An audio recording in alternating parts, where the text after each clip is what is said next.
Bienvenue à nouveau sur la chaîne aujourd'hui, les amis, où honnêtement, il se passe vraiment beaucoup de choses en ce moment. Dans la vidéo d'aujourd'hui, nous allons parler de ce que Hector Fort avait bien pu penser lors du premier jour de pré-saison. Nous allons également parler de Luis Diaz et des énormes développements à son sujet aujourd'hui. Et bien sûr, tout s'enflamme désormais avec Marc-André Ter Stegen. Il y a tellement à venir. Alors, allons-y. Mais commençons d'abord par remercier pour les super remerciements. Parce que honnêtement, il y a encore beaucoup de débats ici sur la manière dont on doit prononcer le nom de Rooney. Je ne sais plus vers qui me tourner. Je ne sais pas quoi croire à ce stade, les gars. Je ne sais pas comment ça se dit. Mais un très très grand merci pour le soutien et aussi à Yamiru et Rigi. Je vous suis vraiment très reconnaissant pour les super remerciements. Mais lançons-nous en parlant de Pablo Torre, car effectivement, hier soir, son départ à Majorque a été confirmé. Pablo Torre a maintenant rejoint Majorque dans le cadre d'un transfert définitif avec un contrat de 4 ans jusqu'en 2029. Ce que l'on sait, c'est qu'il a été vendu pour environ 5 millions d'euros. Le Barça n'a pas officiellement annoncé le montant, ce qui pour moi n'est jamais très rassurant. J'aimerais bien qu'on sache combien c'était, vous savez, qu'on nous le dise publiquement. Pourquoi pas? Mais le Barça a toutefois confirmé officiellement qu'il disposerait d'une option de rachat. Et ça, c'est bien. Encore une fois, aucun mot sur le montant que cela représenterait. Mais c'est bien d'avoir cette option, ainsi qu'un pourcentage sur toute vente future, sans qu'on ait encore confirmation du pourcentage exact, mais on croit qu'il pourrait atteindre 50% de toute revente future. Et je dois dire, les gars, en mettant de côté les négociations sur ce transfert, en mettant de côté ce pourquoi nous l'avons vendu, je pense que ce sera vraiment intéressant de voir comment Pablo Torre s'en sortira à Majorque. Je pense que c'est un transfert très intéressant. Et pas seulement parce qu'on les affronte lors du premier match de notre saison de Liga, ça va être très amusant de se retrouver face à Pablo Torre dès le départ. Mais je suis surtout curieux de voir à quel niveau il va évoluer là-bas avec du temps de jeu régulier.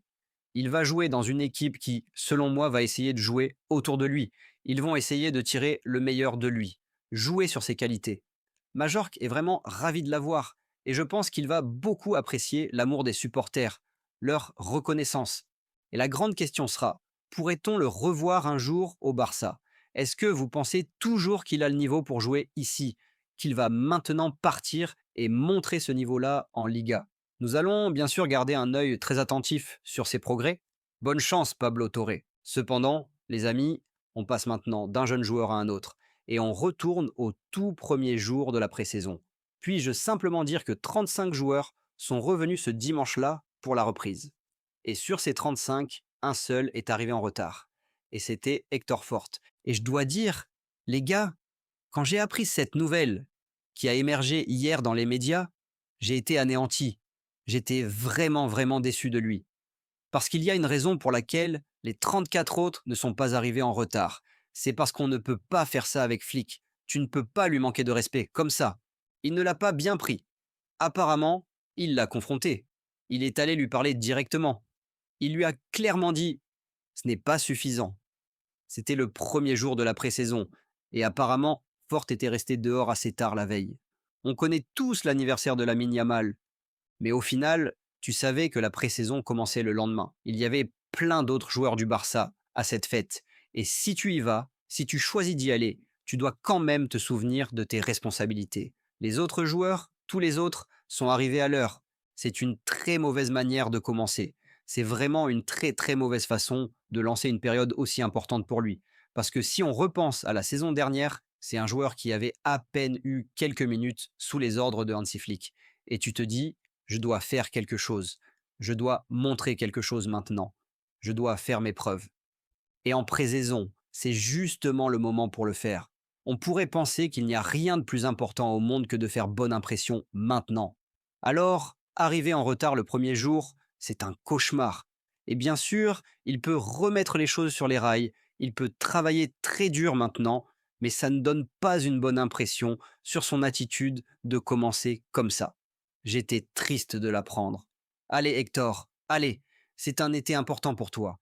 Tu dois faire mieux. Ce qui nous amène à parler, une fois de plus, des ailes au Barça. Que se passe-t-il? On a entendu parler de beaucoup de cibles, beaucoup de joueurs liés au club. Hier, on a parlé d'un nouveau nom, Brian Zaragoza du Bayern Munich. Et ces rumeurs sont assez intéressantes en fait, car de plus en plus de sources commencent à parler du Barça et de Brian Zaragoza. Et le joueur lui-même a même commencé à liker certaines de ces rumeurs, ce que j'ai trouvé plutôt intéressant. Et les dernières infos à son sujet, apparemment, c'est que le Barça aurait parlé avec son agent. Ils auraient effectivement pris contact, juste pour savoir quelle est la situation, ce qui pourrait se passer cet été. Va-t-il quitter le Bayern et dans quelles conditions? Donc à ce stade, ce n'est rien de concret. Ce n'est pas comme si le Barça faisait activement une offre pour lui, mais ils essaient simplement de comprendre la situation, de tester les eaux, en vue d'un éventuel accord. Donc je dirais que Brian Zaragoza est un nom à garder en tête cet été. Mais passons maintenant à Luis Diaz, car on continue d'entendre des rumeurs selon lesquelles le Barça n'a pas abandonné cette piste. Et je dois dire qu'il y a une grande partie de moi qui pense que le Barça n'a fait aucun autre pas, n'a rien tenté de concret pour un autre ailier, parce qu'ils pensent toujours à Diaz. Ils croient toujours qu'ils pourront l'avoir. Et on a Deco, vous savez, il est obsédé par Luis Diaz. Il l'est vraiment. Il est contre Rashford. Il ne veut même pas entendre parler d'un autre joueur. Diaz occupe son esprit tout le temps. Je veux dire, il appelle peut-être déjà sa femme Luis à ce stade. Que se passe-t-il? Et on entend tout le temps que le Barça pourra faire baisser le prix. Le Barça pense qu'ils pourront l'avoir pour moins cher au final, beaucoup moins que ce qui est annoncé. Bon, parlons des nouvelles du jour alors. Parlons du fait que David Ornstein, un des journalistes les plus fiables du monde, a dit: aujourd'hui, Liverpool a immédiatement rejeté une offre de 67,5 millions d'euros du Bayern pour Luis Diaz. Donc aujourd'hui, Liverpool a refusé près de 70 millions. Et immédiatement. Ils n'y ont même pas réfléchi. Cela n'a même pas approché leur évaluation, apparemment. Parce que David Ornstein, comme je l'ai dit, il est très très fiable. Il affirme que l'évaluation de Liverpool, oubliez les 80 millions, c'est en fait 100 millions d'euros. Liverpool, cet été, s'ils doivent entrer en négociation, s'ils doivent conclure un accord pour Luis Diaz, on parle d'un montant de 100 millions. Je m'arrachais déjà les cheveux à 80 millions. À 100, je ne sais plus quoi faire. Comment peut-on encore envisager ce transfert? 100 millions, c'est impossible. N'y pensez même pas. Et vous savez ce qui m'énerve le plus, ce qui me frustre vraiment en ce moment à propos du Barça. Apparemment, on entend dans les médias, et je crois vraiment à cela, que le Barça espère que Liverpool va poursuivre d'autres cibles, comme Alexander Isak. Ils le suivent. Ils se demandent s'ils peuvent payer les énormes montants que Newcastle va demander. Ils sont même maintenant liés à Rodrigo. Et le Barça espère qu'après avoir dépensé tout cet argent, Liverpool aura besoin de vendre Luis Diaz. Et encore une fois, ça ne me plaît pas du tout. Cela me rappelle, encore une fois, Philippe Coutinho. On parle ici de grands rivaux européens d'un club qui vise la Ligue des Champions aussi. Ils signent de meilleurs joueurs. Ils vont chercher Isaac, Rodrigo. Ce sont des joueurs de très haut niveau qui ont encore de nombreuses années au sommet. Et nous, on reste là à attendre qu'ils les signent pour ensuite leur donner une grosse somme d'argent pour un joueur qui n'est pas aussi bon et financer leur transfert. Ça ne peut pas arriver. Encore une fois, je ne sais pas à quoi on pense. Il y a d'autres joueurs disponibles, des joueurs qui peuvent être intégrés, qui peuvent avoir un rôle dans l'équipe et qui peuvent avoir un impact pour beaucoup, beaucoup moins d'argent. On ne peut pas continuer sur la piste de Luis Diaz. C'est devenu clair aujourd'hui avec cette offre du Bayern qui a été rejetée. Beaucoup, beaucoup trop d'argent. Ce qui nous amène à parler de Marc-André Ter Stegen et de toute cette situation. Et préparez-vous, sérieusement, asseyez-vous pendant que l'on parle de tout ce qui part en vrille en ce moment. Parce que la grande surprise est venue hier lorsque toute l'équipe est revenue sur le terrain pour la première séance d'entraînement de la pré-saison et Ter Stegen n'était pas là. Aucune trace de lui. Il ne s'est pas entraîné avec ses coéquipiers. Il est resté en salle de sport pour s'entraîner seul. Bien sûr, la grande question après cette séance était: qu'est-ce qu'il se passe? Est-ce un cas isolé? Y a-t-il une explication? Une raison derrière tout ça?